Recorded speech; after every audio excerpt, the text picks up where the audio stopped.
ये एक संगीन केस है जो इंडोनेशिया में 12 जुलाई 2016 के दिन हुआ। इनो फारिहा, जो कि एक 19 साल की लड़की थी, जो तांगरंग डिस्ट्रिक्ट जो कि इंडोनेशिया में है, वहाँ रहा करती थी। इनो फारिहा ने हाल ही में अपना ग्रेजुएशन कंप्लीट किया था और ग्रेजुएशन के बाद ही इनो फारिहा एक प्लास्टिक फैक्ट्री के ऑफिस में काम पर लग गई। ये प्लास्टिक फैक्ट्री काफ़ी दूर थी जहाँ इनो फरीहा के माता पिता रहा करते थे, पर वहीं पास ही ऑफिस का अकोमोडेशन भी था, दोनों स्त्री और पुरुष के लिए, जो कि एक दीवार की वजह से सेपरेटेड था। उसे डॉर्मेटरीज भी कहते हैं। घर से ऑफिस काफ़ी दूर होने की वजह से फारिया भी कंपनी के अकोमोडेशन में ही रहने लगी। हर वीकेंड इनो अपने माता पिता से मिलने घर जाया करती थी ताकि वो अपने माता पिता के साथ टाइम स्पेंड कर सके, और एक दो दिन में ही वापस आकर अपना ऑफिस जाया करती थी। इनो के अलावा उसके 5 भाई बहन और भी थे। इनो और उसकी फैमिली इस्लाम के फॉलोअर्स थे और इसी वजह से इनो को पता था कि उसे अरेंज मैरिज ही करना है। यहाँ अप्रैल 2016 में इनो एक दिन ऐसे ही अपने ऑफिस से अपने अकोमोडेशन में वापस आ रही थी। उसी वक्त किशोर वई, जिसका नाम रहमत अलीम था, जो कि 16 साल का लड़का था, वो इनो से मिला और दोनों के बीच बातें हुई और दोनों ने नंबर भी एक्सचेंज कर लिया। उसी टाइम से इनो फारिहा और रहमत अलीम ने एक दूसरे से मैसेजेस में और कॉल पर बातें करना शुरू कर दिया, और देखते ही देखते दोनों में प्यार हुआ और रिलेशनशिप स्टार्ट हुआ। उस वक्त रहमत अलीम बस 16 साल का लड़का था, जो पास ही के हाई स्कूल में पढ़ता था जहां इनो रहती थी उसी के पास। कुछ समय गुजर जाने के बाद दिन 12 मई 2016 को इनो ने रहमत अलीम को अपने अकोमोडेशन में बुलाया। इनो ने अलीम को बताया कि उसकी फैमिली उसे अरेंज मैरिज करने के लिए कह रहे हैं और उनका ये जो महीने पुराना प्यार है उसे अब उन्हें वही ख़त्म करना होगा। दोनों इनो और रहमत अलीम ने एक आखिरी बार मिलकर एक अच्छे नोट पर ब्रेकअप करेंगे ये सोचा। लगभग रात को 11:30 बजे रहमत अलीम वहां पहुंचे जहां स्त्री सेक्शन था, वहीं जहां इनो रहती थी। इनो रहमत अलीम को गेट पर ही मिली और उसे अंदर चुपके से अपने कमरे में ले गई। दोनों अब यहाँ इनो के कमरे में गए और करीबन आधे घंटे तक बातें करते रहे और उसके बाद वो किस करने लगे। फिर अलीम ने अपने कपड़े उतारने शुरू कर दिए। हालांकि यहाँ इनो ने अलीम को साफ मना कर दिया था कुछ भी ऐसा करने के लिए। जैसे ही इनो ने मना किया, अलीम को अपमानित फील होने लगा। ऐसी स्थिति में अलीम ने कपड़े वापस पहने और इनो के रूम से बाहर निकल गया। अलीम अब बहुत गुस्से में था और वो वहीं बाहर उसी सेक्शन में खड़ा हो गया जहाँ स्त्री और पुरुष का डॉर्मेटरीज था। अलीम ने अब यहाँ एक सिगरेट जलाई और वही स्मोक करने लगा। यह वही जगह थी जहाँ अलीम दो लड़कों से मिला, 24 साल का रमाद हरतोनो और 24 साल का इमाम हरबियाती। ये दोनों आदमी भी उसी प्लास्टिक फैक्ट्री में काम करते थे जहाँ इनो काम किया करती थी, और ये दोनों भी वही पुरुष डोमेटरीज में रहा करते थे। रमाद हरतोनो और इमाम ने अलीम को पूछा कि वो कौन है और यहाँ क्या कर रहा है। अलीम ने वो दोनों को बताया कि वो एक लड़की के साथ रिलेशनशिप में था जो कि प्लास्टिक फैक्ट्री में ही काम किया करती थी, पर अब वो रिलेशन टूट गया है और यहाँ वो तीनों काफ़ी देर एक दूसरे से बातें कर रहे थे और एक दूसरे के अच्छे दोस्त बन गए। यहाँ अब रमाद हरतोनो और इमाम हरपियादी ने अलीम से कहा कि उन्हें वो लड़की को देखना है जो फैक्ट्री में काम करती है और उसकी गर्लफ्रेंड है, और उन्होंने अलीम से कहा कि वो उन्हें उसके गर्लफ्रेंड के रूम में ले चले। जैसे मैंने आपको बताया कि जो ऑफिस का अकोमोडेशन था वो स्त्री और पुरुष दोनों के लिए था, जिसे डॉर्मेटरीज कहते हैं, वो एक गेट से सेपरेटेड था। पर यहाँ जब स्टार्टिंग में अलीम इनो के रूम गया था, उसी गेट से अलीम जाते हुए उसने वो गेट बंद नहीं किया था, इसलिए वो तीनों अलीम, हरतोनो और इमाम बड़े ही आराम से वो गेट पार करके अंदर गए। उसके बाद वो तीनों इनो के रूम की तरफ आगे बढ़े। अलीम ने जैसे ही डोर ओपन करने के लिए हैंडल पकड़ा तो दरवाज़ा पहले से ही खुला हुआ था। इनो अपने ही रूम का दरवाज़ा लॉक करना भूल गई थी अलीम के जाने के बाद। अब दोस्तों, यहाँ एक बहुत ही संगीन जुर्म होने वाला था जो आपका दिल दहला देगा, आपके रोंगटे खड़े कर देगा। यहाँ इनो को लगा कि अलीम ने जाते हुए दरवाज़ा बंद कर दिया है और वो आराम से अपने बेड पर जाकर सो गई। जैसे ही वो तीनों अंदर गए, वो इनो के बेड के पास जाकर खड़े हो गए जहाँ इनो आराम से सो रही थी। यहाँ इमाम और रमाद दोनों ने इनो को पहचान लिया। इमाम इनो के ही प्लास्टिक फैक्ट्री के ऑफिस में काम करता था और इनो को पसंद भी करने लगा था, और इनो के ही ऑफिस के काम करने वाले उसके साथियों से उसका नंबर मांगने लगा। उसे इनो का नंबर भी मिल गया था और इमाम ने इनो को कई बार काफ़ी मैसेजेस भी भेजे, पर यहाँ इनो ने कभी इमाम के मैसेजेस को कोई रिप्लाई नहीं दिया, जिसकी वजह से इमाम को इनो पर काफ़ी गुस्सा था। यहाँ रहमत भी इनो को जानता था और उसने भी कहा कि इनो ने कई बार रहमत को भद्दा, बुरा और काला भी कहा था, जिसकी वजह से उसे भी इनो पर काफ़ी गुस्सा था। इसके बाद दोस्तों, आप सोच भी नहीं पाएंगे यहाँ इन तीनों ने क्या किया। इससे पहले अगर आप खाना खा रहे हो तो प्लीज़ वीडियो को बाद में देखिएगा, क्योंकि अब जो मैं आपको बताऊंगी वो सुन के शायद आप खाना ना खा पाए। इसके बाद दोस्तों, वो तीनों में ये सब बातें हुई और तीनों अपनी अपनी वजहों से इनो पर क्रोधित थे। इमाम ने यहाँ अब एक तकिया लिया जो वही बेड पर पड़ा हुआ था और उसे इनो के मुंह पर रख दिया ताकि उसका दम घुटने लगे और वो कोई आवाज़ ना कर पाए। यहाँ बारिश भी हो रही थी, जिसकी वजह से इनो की आवाज़ या फिर रूम में जो भी हो रहा था वो बाहर नहीं जा रहा था। इनो यहाँ स्ट्रगल करने लगी और उसे कुछ समझ नहीं आ रहा था। इमाम ने फिर जेब से एक फोर्क निकाला और उसे बार बार इनो के मुंह पर चलाता रहा। हरतोनों और इमाम ने अलीम से कहा कि किचन से चाकू ले आने। अब अलीम किचन की ओर बढ़ा और चाकू ढूंढने में लग गया।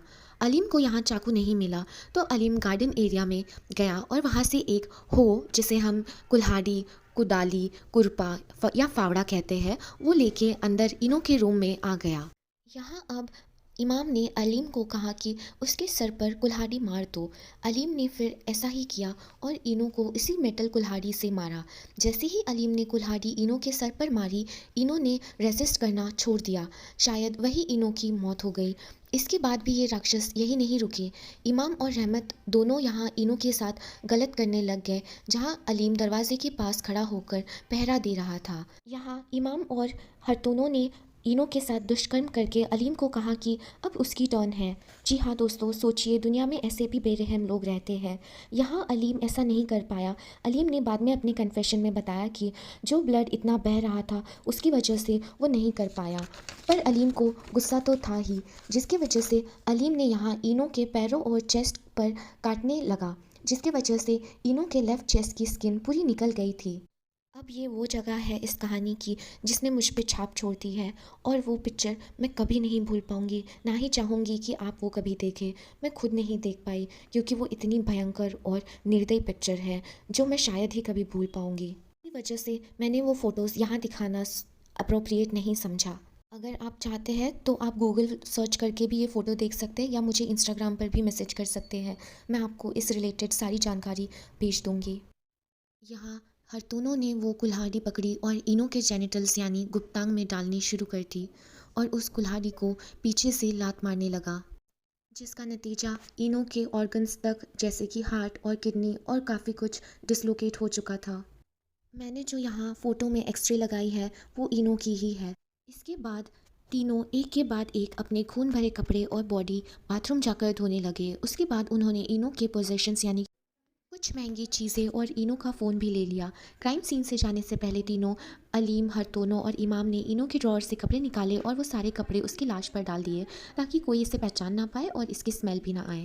तीनों अब यहाँ दरवाज़ा लॉक करके जल्दी से इनो का रूम छोड़ दिया और पीछे छोड़ गए काफ़ी सारे एविडेंसेस जो पुलिस को केस जल्दी क्रैक करने में बहुत काम आए। 3 दिन तक जब इनो का कोई रिस्पॉन्स नहीं आया तो यहाँ इनो के काम पर जो दोस्त थे उन्होंने उसे कॉल किया, मैसेजेस किए, पर कोई रिप्लाई ना आने पर उसके दोस्त उसके रूम पहुँचे, जहाँ उन्होंने दरवाज़ा काफ़ी देर तक खटखटाया। कोई रिस्पॉन्स ना आने पर उन्हें शक हुआ और उन्होंने दरवाज़ा तोड़ने की सोची। उन्होंने कुछ लोगों को दरवाज़ा तोड़ने के लिए बुलाया और जैसे ही दरवाज़ा तोड़ के अंदर गए, अंदर का माहौल काफ़ी भयंकर और आपत्तिजनक था जो वो भी कभी भूल नहीं पाएंगे। उन्होंने तुरंत पुलिस को बुलाया और पुलिस ने तुरंत इनो की बॉडी को ऑटोप्सी करने के लिए भेज दिया। डॉक्टर्स ने डेथ का रीज़न बहुत ही ज़्यादा मैसिव इंटरनल ब्लीडिंग बताई है, जो कि गार्डन की कुल्हाड़ी की वजह से हुई है। उन्होंने वो 60 सेंटीमीटर तक का हैंडल लात मार मार के इनो के अंदर डाल दिया था, जिसकी वजह से इनो के लंग्स और हार्ट और भी कई बॉडी पार्ट्स काफ़ी बुरी तरह से डैमेज हो चुके थे। काफ़ी कुछ जैसे फिंगरप्रिंट्स, काटने के निशान, सलाइवा और सीमेंट भी इनो के बॉडी पर से पाया गया था। पुलिस के पास अब काफ़ी एविडेंस था जो मुजरिमों को पकड़ने के लिए काफ़ी था। अब ये न्यूज़ इंडोनेशिया में काफ़ी तेज़ी से फैल चुकी थी, जिसकी वजह से वहाँ रहने वाली लड़कियाँ भी अब घबरा रही थी। जुर्म ही कुछ ऐसा था दोस्तों। अब इसके बाद पुलिस मुजरिमों को ढूंढने के लिए प्लास्टिक फैक्ट्री में जा पहुंची। जहां तक मैंने रिसर्च किया है, पुलिस वालों ने इनो का फ़ोन ट्रेस किया था जो कि अलीम के पास था, और उसी रात ऐसे ही काफ़ी लोगों ने जिन्होंने इमाम और हरतोनों को देर रात देखा था, फिर उन्हें क्वेश्चनिंग के लिए बुलाया गया और उनके रूम से खून भरे कपड़े भी मिले, और तीनों जल्द ही अरेस्ट हो गए और उन पे इनो के मर्डर के चार्जेस भी लगा दिए क्योंकि उन्होंने कन्फेस कर लिया था। ये काफ़ी नहीं था तो तीनों ने रीजंस भी दिए इनो को मारने के। अलीम ने कहा वो काफ़ी गुस्से में था क्योंकि इनो ने रिलेशनशिप ख़त्म कर दिया था और वो अरेंज मैरिज करने वाली थी। और यहाँ हरतोनों ने कहा कि इनो उसके साथ रूड बिहेव करती थी और उसे भद्दा बुरा काला कहा करती थी। और इमाम ने बोला कि इनो उसे इग्नोर किया करती थी, उसके मैसेजेस और उसका प्यार, इसीलिए उसने इनो की जान ले ली।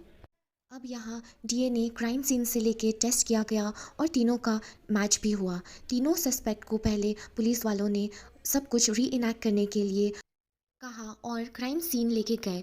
गूगल पर एक वीडियो भी है जिसमें तीनों री इनैक्ट करके बता रहे कि उन्होंने ये संगीन जुर्म कैसे किया। जैसे ही ये बातें न्यूज़ द्वारा पब्लिक में फैल गई, पब्लिक का गुस्सा फूट गया और ये लाजमी था। उसके बाद इनका ट्रायल पीरियड शुरू हुआ। 2017 में पूरे कोर्ट रूम में इनो के साथ क्या हुआ था और उससे रिलेटेड सारे एविडेंसेस कोर्ट के सामने ले आए। इनो की माँ भी कोर्ट में ही मौजूद थी और इनो के साथ हुआ संगीन जुर्म कैसे हुआ ये सब सुन रही थी। सोचिए दोस्तों, आपको और मुझे इस बच्ची पर तरस आ रहा है, उसकी माँ की हालत क्या होगी जब उसे पता चला कि उसकी बेटी के साथ इतना भयंकर हुआ है। रिपोर्ट्स के अनुसार और आर्टिकल्स के अनुसार ट्रायल के दौरान तीनों ने और खुल के इस भद्दे जुर्म की जानकारी दी। यहाँ दोनों इमाम और हरदोनों को मुजरिम करार देके मौत की सज़ा दी गई, पर अब तक वो ज़िंदा है या नहीं, या मौत की सज़ा दे दी गई है, ये पक्का नहीं। उसके अलावा रहमत अलीम जो 16 साल का था, उसे 10 साल की सज़ा हुई। ये सज़ा सुनते ही लोगों का गुस्सा फूटा और लोगों ने कहा कि जस्टिस अब हम खुद करेंगे। करीबन 100 से ज़्यादा लोग कोर्ट रूम के बाहर जमा हुए थे ताकि वो रहमत अलीम को खुद मार सके, जिसकी वजह से काफ़ी ज़्यादा संख्या में उसे पुलिस प्रोटेक्शन दिया गया। मैं आपको बता दूं कि ये संगीन जुर्म पर जब मैंने रिसर्च की और इससे रिलेटेड मुझे जो पिक्चर्स गूगल और यूट्यूब पर मिले वो काफ़ी ज़्यादा डिस्टर्बिंग है, इसलिए मैं वो यहाँ नहीं लगा रही हूँ। मैं आपको वार्न करना चाहूँगी कि इससे रिलेटेड इमेजेस और वीडियोस आपको आसानी से मिल जाएंगे, पर ये बहुत ही ज़्यादा डिस्टर्बिंग है। वो सब देखकर मुझे जेन्युइनली लगा कि जो भी वो तीनों ने किया इनो के साथ, वो भयंकर से भी ज़्यादा परे है, बियॉन्ड हॉरिफिक। और जो डर और दर्द इन्होंने महसूस किया होगा वो अनइमेजिनेबल ही है। मैं प्रे करती हूँ कि ऐसा कभी किसी के साथ ना हो, और प्लीज़ आप भी सब अपना ख्याल रखिए। आखिरी में मैं बस इतना ही कहना चाहूँगी, may your soul rest in peace Eno.